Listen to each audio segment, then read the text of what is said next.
that this started for me very early. I was a child in Scotland growing up, and I heard that chlorofluorocarbons, they came in aerosols at the time, made holes in the sky. I ran around my parents' house, collected all of the aerosols, presented them to my parents, and said, we can't use these anymore. They make holes in the sky. I must have been a pretty hard kid to deal with. It was 4 or 5 at the time. And this is a lot of the defining passion I've had in this area, because what I've realized is that my parents were an easy mark. They listened to me. It was very gracious and generous of them to their 5-year-old. They duly got rid of all of their aerosols. It was a long time later that the Montreal Convention came along and we banned chlorofluorocarbons and took them out of our system and started regenerating the ozone in the atmosphere. And this is despite the realities that we've known all of the solutions to the types of global sustainability challenges that we face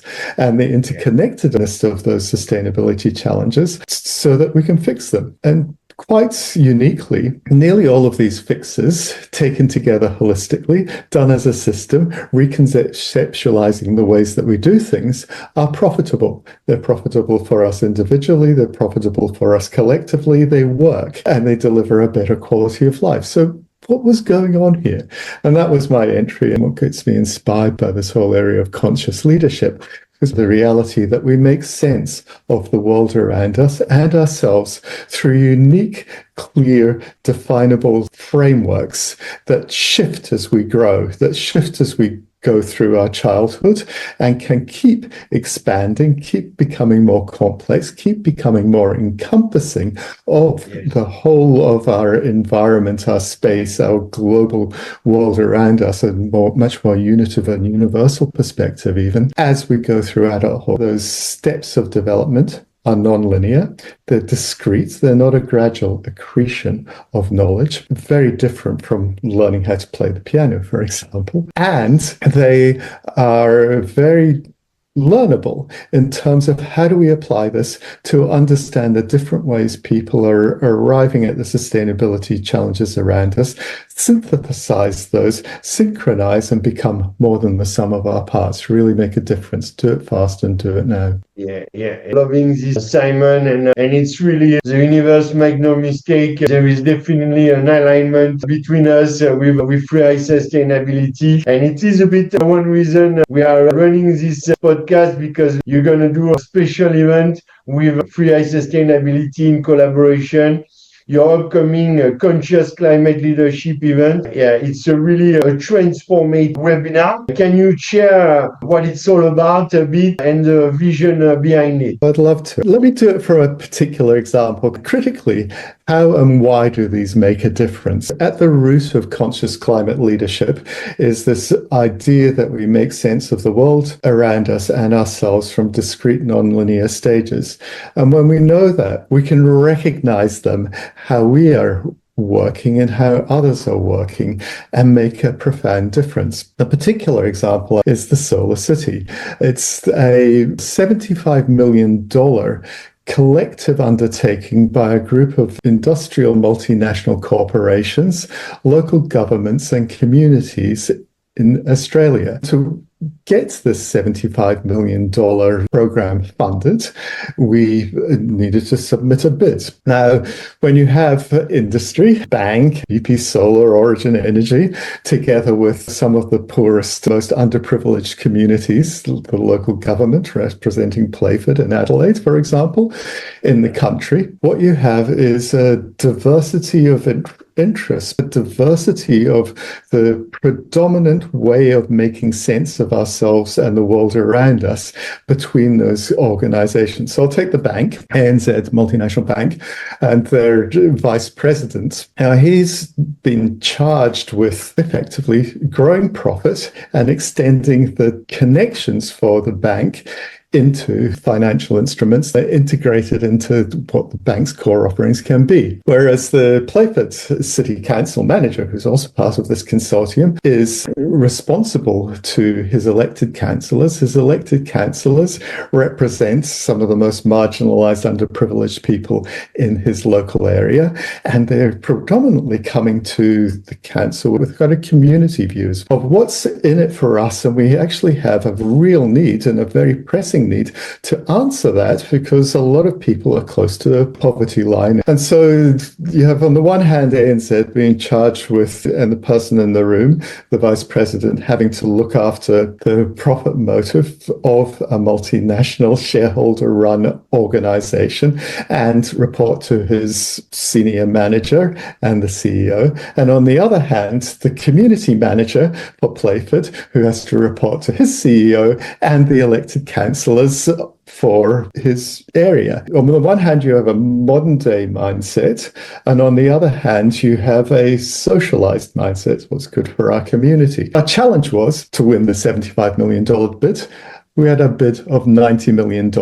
We had 3 days left to $15 million from our bid so that we could submit it and win it. At this famous meeting where we all got together, about half of us were on conference phones. It was before the days of Zoom. And we nailed it in 90 minutes flat. We cut the $15 million from our budget. The ANZ manager said, you know what, I don't need the $1 million that's coming to the ANZ. I can make the business case for this from a depth of financial products we will build here and the innovative solutions we're putting together as a package, because I can take a systematic view of this. And I can also see how the association, the connections, and the social enterprise I'm going to be delivering out of this is part and parcel of putting a effective business case to my organization. And at the same time, the community manager is able to see that he is able to represent the importance of being part of something that is not regarded, solar energy at the time, as intuitively useful for people on a low income. How is this actually going to be delivering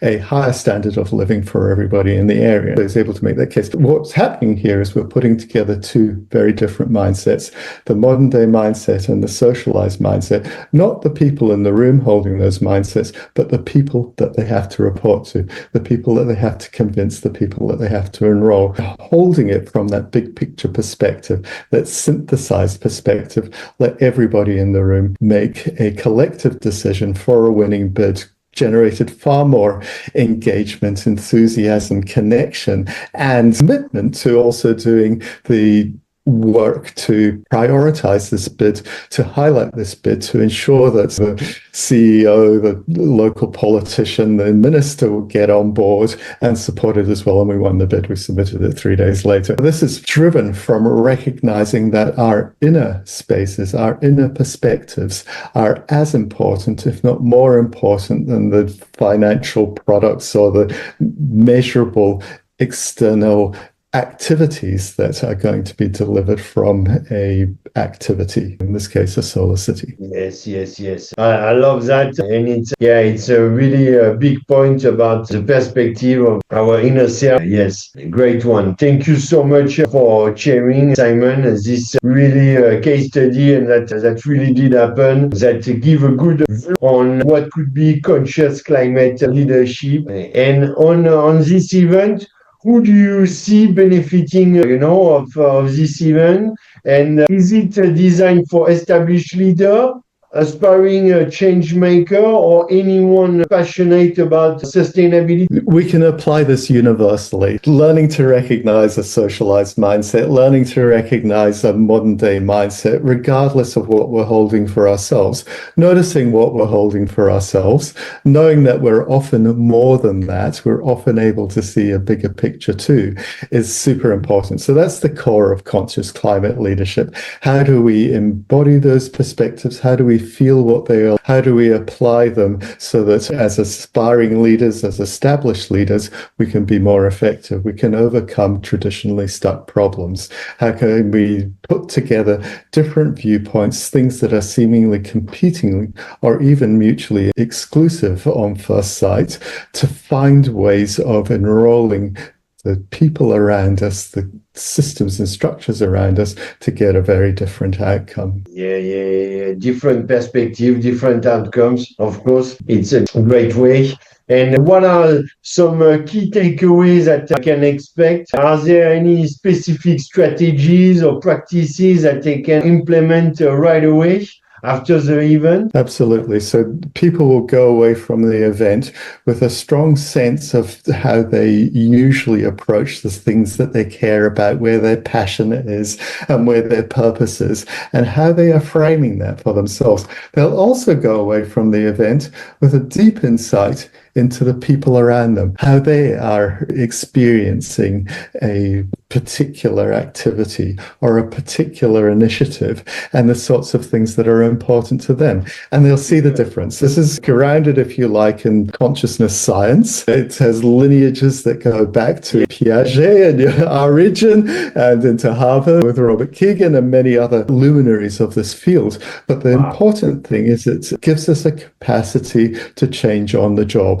And that's what we'll be skilling people to do more of. Yeah. Loving this. The word standout title, what conscious leadership mean in this context, and how does it set up this event apart? A good way of thinking about this is horizontal learning and vertical learning. A lot of what we do is horizontal learning. We look at, for example, the Sustainable Development Goals, and we go, okay, ones of these are we addressing? What more can we do in a particular area with a particular product or activity to increase our engagement with that? So how could we generate more energy efficiency, for example, or what biodiversity initiatives might the organization choose to engage with? How would the ecologies of those be put together? Lots of important and detailed questions in there that we answer with horizontal learning. Vertical learning is how we make sense of them, how we bring our own capacities to understanding the complexities that are inherent between all of those multiple interacting factors and between the ways that people are engaging with them or understanding them. So that vertical development is a learnable skill, but it's quite different from a lot of workshops that are focusing on the horizontal learning. Yeah, definitely. I guess you mentioned sustainable development goals. Do you address a bit about the inner development goals event, maybe? Yeah, absolutely. So this conscious climate leadership is wound through the inner development goals. You particularly find the frameworks and toolkits that is produced by the inner development goals for the sorts of practices we can use to give ourselves deeper and more profound skills here that let us go beyond what we thought was possible. It's really about making a quantum leap here. It's really about stepping into the realities that we are going to bring about a thriving world and having that in the now, rather than getting stuck with the challenges or the metrics or the external perspectives that will put up difficulties. We live in how does this look when we've done it? What we discover here is that these unique developmental perspectives let us understand people's worldviews and our own worldviews. They liberate us to find new ways of making approaches and new ways of seeing problems so that we can integrate them. And by understanding those strengths within ourselves, we can be much more effective. Loving it. Of course, we are definitely big supporters of inner development goals, as we created the hub in Geneva, co-founder of the sustainability IDG, inner development goals in Geneva. So we definitely inner development goals. For those of you that are listening to us, inner development goals is 23 skills and a framework that has been built to us achieving development goals and cooperating together, elevate our consciousness as well. It is a great thing that you included that in your program. So would you like to share a little glimpse into the program with the audience to give them a bit an appetite to join us? What's important here is obviously there's a little bit of structure, there'll be a little bit of framework. We'll explain What does it look? What are these discrete and different ways of seeing the world actually look like? Learnable, clear cognitive structure. It's super enlightening. It's an aha space for many people as you sit and just learn even that much, as we'll go, wow. So see, this thing that I used to do or this thing that I'm currently doing and how that frames. But critically, we also get the chance, particularly in the full workshop, to step into those perspectives. What we learn and we work with our higher selves, with our more capable selves, not just through our cognitive logical structures. We do this from our multiple intelligences. So what does it, for example, feel like to be that community manager at Playford in the room facing a $15 million budget cut and holding the multiple perspectives that he has to hold as the community manager? On the one hand, he likes us. We've been working together for 3 months. We've put together something that's cutting edge, really reconceptualizing how you bring together finance packages, solar systems, electricity systems, power systems, and people into it to create something that's radically different from what was existing at the time.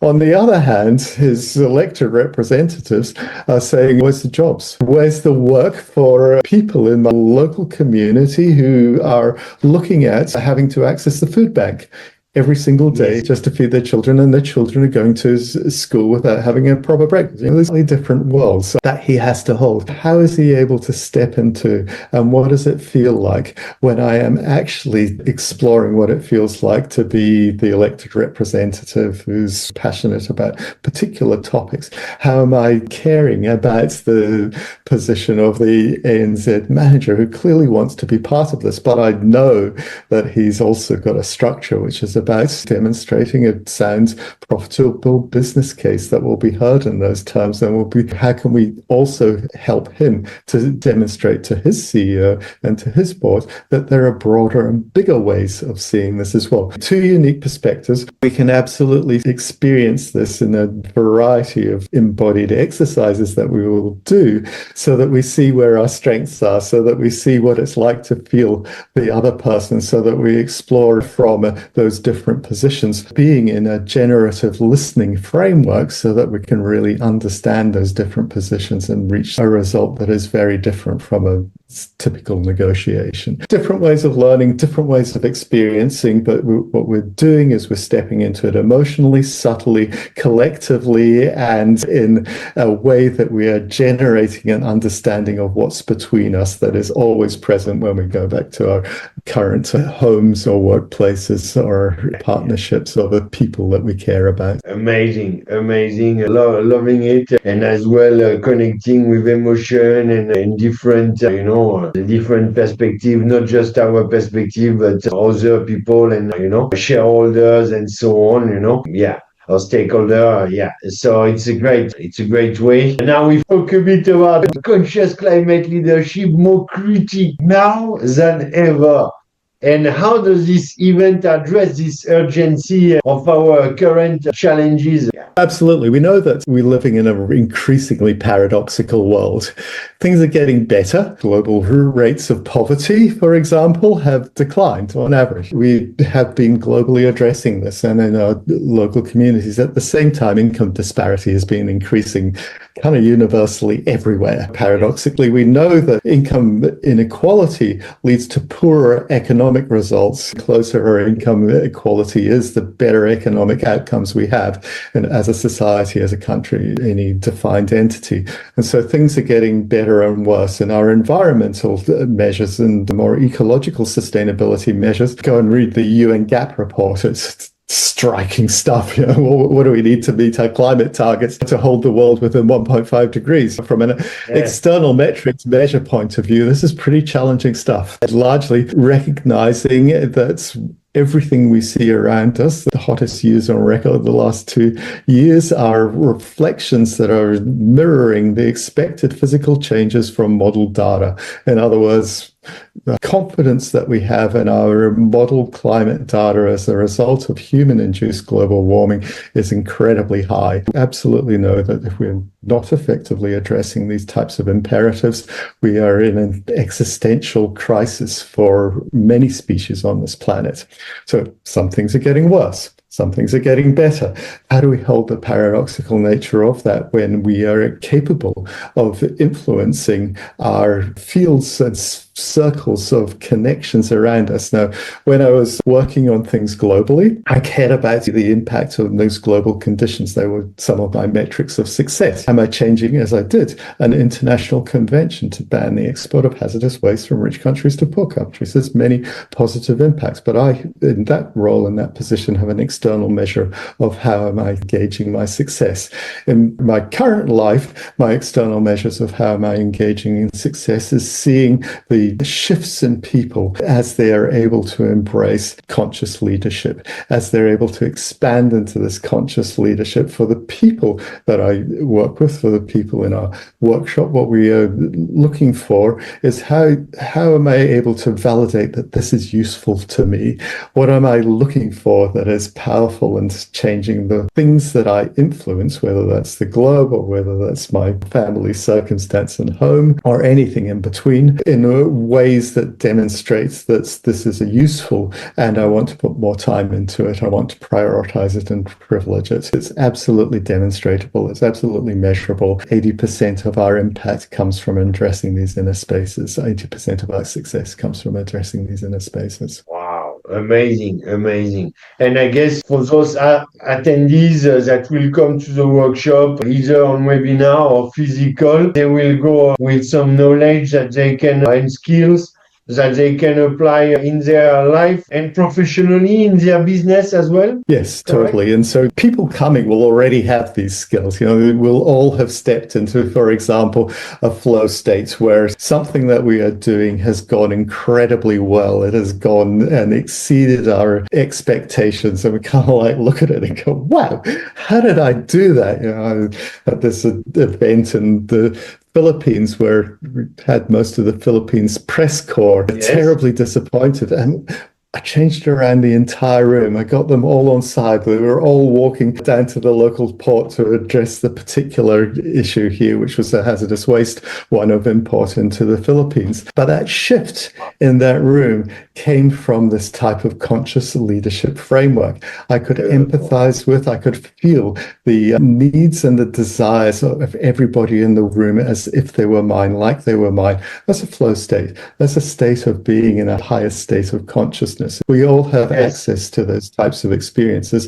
And rather than them being alternative realities, anomalous, they're actually really rather common. They're really accessible. The point of doing some of this work, the point of reaching into some of these spaces, is we start to remember them. We start to bring them on tap for ourselves. We start to allow ourselves to work with our highest capacities far more consciously, cognitively, and powerfully in circumstances when we can most be challenged to. Beautiful. Beautiful. Loving it. It looks like, of course, in terms of conscious leadership, you're getting some distinctions on many things that you didn't have before, because when you're much more conscious, as we know, 95%, but sometimes 99% is our subconscious that